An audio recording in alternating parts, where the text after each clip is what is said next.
Hello, friends, and welcome to Emotional Eating Unwrapped. I'm your host, Alana Kessler, and I am happy to be here. I am leaving on vacation today, so I am just making sure that all my T's are crossed, my I's are dotted. Before I head out, I want to hop into the studio, record this episode for you because honestly, one of the things that makes me feel the best is knowing that I have I have honored my commitments to my team, to myself, and it's just one of those things that I've learned over the years that what makes me feel the most happy and confident is knowing that I have kept the integrity to my commitments to myself. And this isn't what today's episode is about, but as I'm sitting here and recording this, I'm like, this is just so great because I know that if I don't uphold my commitments to myself and I'm not saying I have to be perfect all the time, but if I didn't hop in here and record this episode today before my vacation, that would impact the schedule for me, for my team. I would have it on my mind and my nervous system wouldn't be able to get relaxed. And I just want to, and if my nervous system wasn't relaxed, then who knows, what coping mechanisms or things would happen to me while I was on vacation. And I just wanted to illuminate that because it's such a theme in my work and in this podcast that everything is connected. And we often think that one thing is what impacts our happiness, one thing is what impacts our weight, when really it can often be something completely different. And I think such a big aha moment for me was when I realized that preparing myself and my routines and committing to those and making sure that my nervous system feels calm, that is such a big influence on my decisions with eating. That's such a big influence on my confidence in my body, right? Like I have this, if I'm stressed out about something completely unrelated to my body or if something is on my mind, it's almost like I see myself differently in the mirror. And I think that's something that I want to really just drill down on today as we talk about the topic around how being skinny doesn't make you happy. And I think this is a really important topic to talk about because I have definitely had times in my life where I got to this where I thought that if I got to a certain weight or if I was skinny or if my body looked a certain way in clothes, then automatically I would feel happy. Like I would have that sense of happiness, which for me was confidence, lightness, and almost like everything that I really wanted, my heart's desire would all of a sudden happen for me. I would have a relationship. Um, I'd have this lifestyle that I wanted. And I hung this all on being thin. And I think that that is normal, meaning like that's not a healthy way to look at it, but I don't think I'm the only one. I think that society does place a lot of emphasis on and almost like marketing does this as well, where you see an ad and someone's living their best life and they're skinny. So it's like, why would we not assume that? It's also messaging that we might have gotten passed down from other women in our lives when maybe this mentality was more prevalent, and it actually and it was more, that belief system that being thin does make you happy was more, kind of in the fore. But in this moment in time, being skinny does not make you happy. But I think that it's also important to remember that what does make you happy is feeling and looking the way that you want.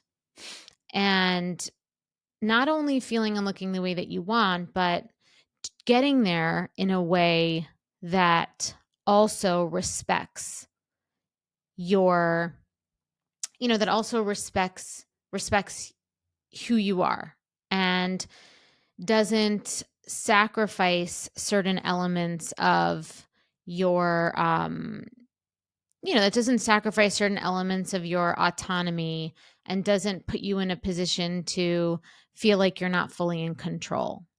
And I think that I see this a lot with clients of mine who have told me that they've spent all this energy into losing weight, and then they lost weight and they still couldn't maintain a relationship. And what I hear is someone told you that if you got skinny, you would it would be easier to have a relationship. And I think that that is what the miss is, right? It's like, and then it's like, if I didn't have a relationship, if that relationship didn't pan out, what is the point of even like trying so hard? What's the point of even doing that hard work to get skinny? And I think there's a couple things here. One being if you feel like being skinny is really hard work and your life is sucks because of it, or the quality of your life becomes really, really bad because of it, you're doing it wrong. And that shouldn't be the case. And the other thing is is being skinny doesn't automatically give you the skills of self-worth. And the skills of self-worth are very different than the skills of, is very different than being thin. And it's the skills of self-worth that, is the one that gives you that ability to create and sustain long-lasting relationships. And it is important for your self-esteem to look the way you want, to be able to access and prioritize the skills that you need, or to learn the skills that you need to have self-worth. And I think that that is what's really, really valuable about this conversation, where both things could be true at once. Because if you feel like you don't look the way you want to look, then it's going to be difficult to prioritize the self-worth skills, because it might get confusing. You might get confusing in the sense where you might feel a lot of self-worth, but you're nervous to express yourself or put it out there because you're self-conscious about your body or how you look. And just because you're self-conscious about how your body and how you look doesn't make you someone who has low self-worth. It just means that you need to take action to prioritize what you need to do to lose weight, if that's something that you really want, right? The answer isn't to just get over the fact that you don't like how you look and somehow figure out a way to like how you look. That's not the solution. The solution is to lose weight, but lose weight in a way that doesn't compromise your quality of life, and that doesn't compromise your self-worth in the process.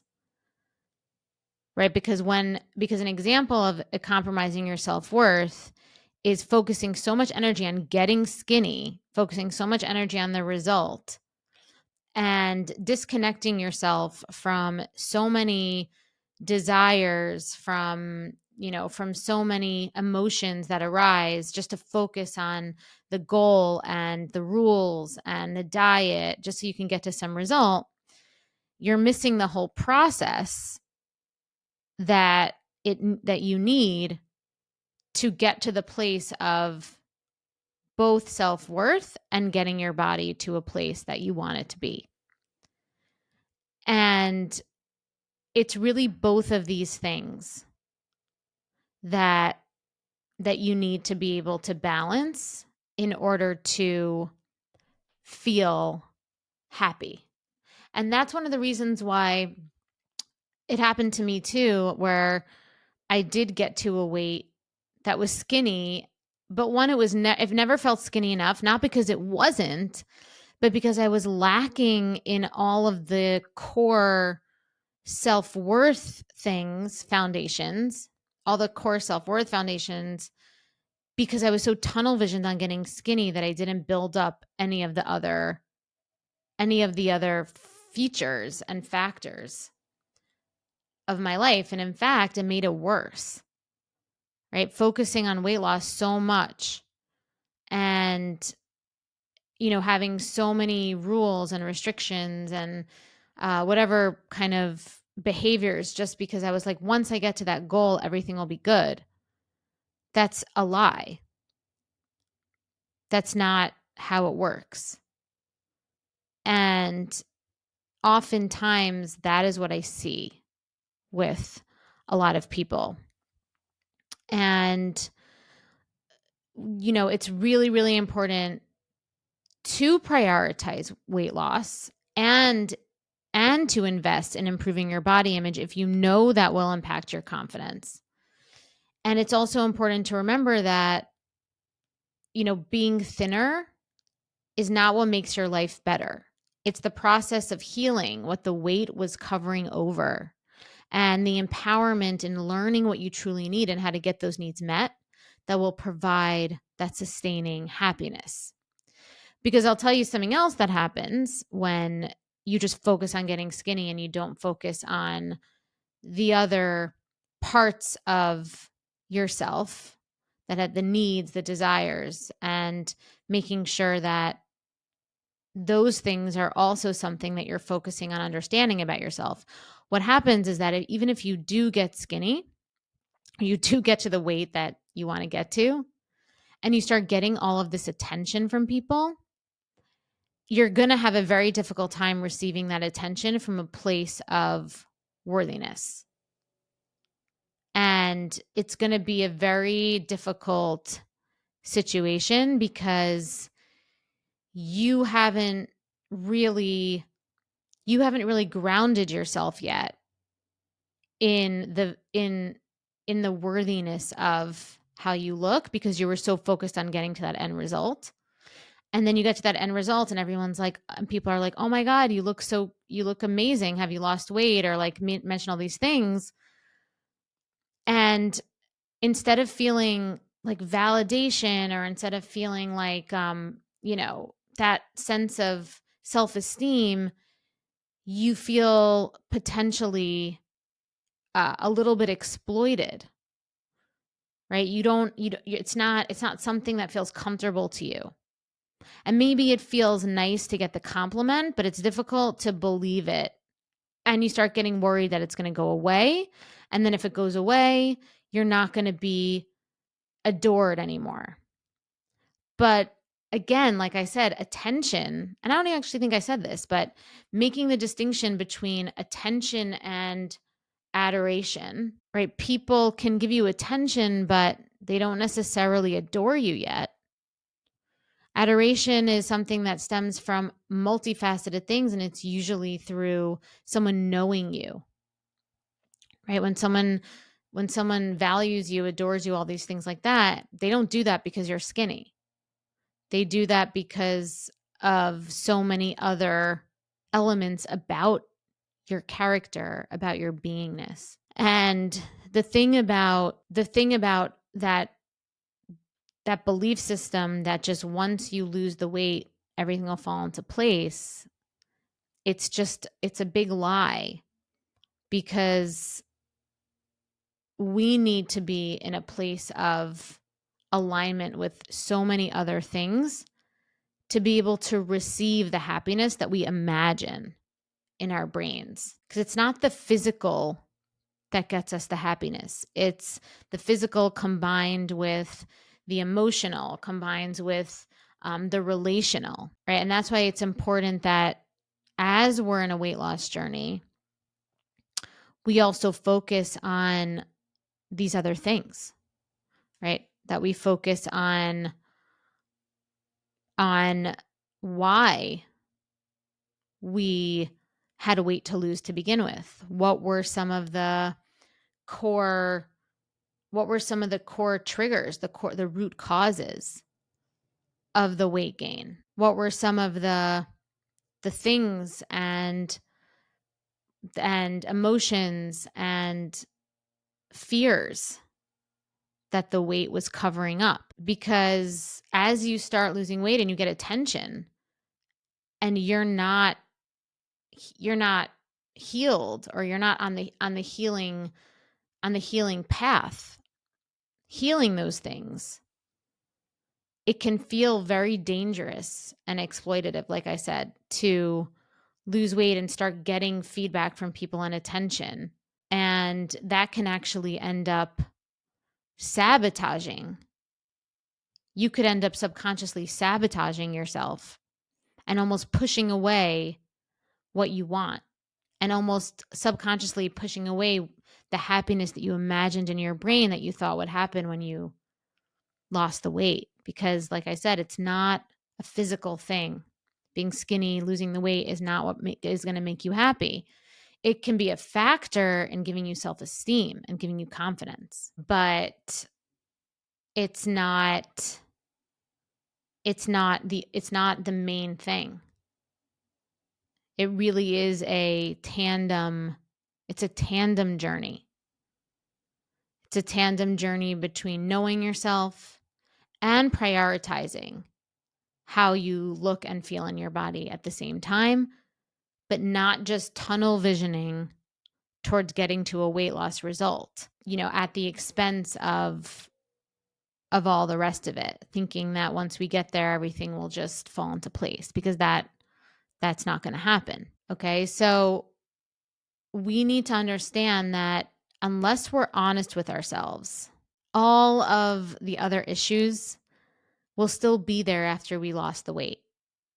All of the other issues, right? Like if we haven't understood the root cause of weight gain, or of our eating habits, or of our inability to maintain or create healthy relationships. There's certain communication and interpersonal dynamics that keep repeating itself over and over again, that you might have thought to yourself, okay, well, this is only happening to me because I'm physically not what someone wants, and like I don't look the way that I want to look, and once I look a certain way, all of these other things will go away. But that's not true. So until we're honest with ourselves, all of these things will still be there. And I just want to reinforce the the truthness. I don't even know if that's a word, but the real meat of it all, which is you should, and it will really help you to prioritize making sure that you get your body and you get your self-esteem and confidence about how you look right, that you do make that a priority, but not to the point of thinking that once you get there, all of the other emotional and interpersonal and all the other things that haven't worked out for you so far will just magically happen, because that would be a disservice, and often ends up backfiring, and often ends up, like I said, because of the tunnel vision, and because we can't control everyone else's responses and feedback to us, you can feel more out of control than you did even before, when you haven't grounded yourself in all these other areas as you prioritize losing weight, and realizing that it's building up so many other skills to create a foundation of self-worth. That is what really, really is the crux, and what really does take you to that place where your happiness will just unfold. You will get the life that you imagine, and you will live in a body that you absolutely love and also know how to maintain and feel completely in control and confident in. So, with that, thank you so much for joining me today for another episode of Emotional Eating Unwrapped. And you can join me next week for our next episode where I talk about falling in love with eating, losing weight, all the self-worth, self-love, self-value topics that brings you to a place in your life where you feel joy and true authentic happiness. If you found this episode insightful, please subscribe, leave a review, and share it with those who may benefit from this empowering knowledge. I have so many free resources on my website to support you on your journey to loving food and losing weight. Just go to www.bewellbyak.com. And until next time, I'm Alana, and thank you for listening to Emotional Eating Unwrapped.